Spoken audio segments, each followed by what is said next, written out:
Congress party ఎంతో ప్రతిష్టాత్మకంగా శరవేగంతో నిర్మిస్తున్న సీతారామ ప్రాజెక్టులో మరో కీలక ఘట్టం ఆవిష్కృతమైంది.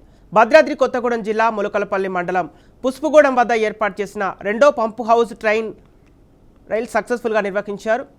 ఈ పంపు హౌస్ వద్ద మొత్తం 6 బాహుబలి మోటార్లు ఉండగా ఒక మోటార్ నుండి 1500 క్యూసెక్ల గోదావరి నీటిని దిగువకు విడుదల చేశారు.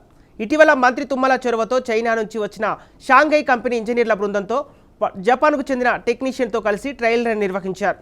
ట్రైన్ రన్ విజయవంతం కావడం పట్ల వ్యవసాయ శాఖ మంత్రి తుమ్మల, సీతారామ ప్రాజెక్టు అధికారులు, జిల్లా ఇరిగేషన్ సిబ్బంది సంతోషం వ్యక్తం చేశారు.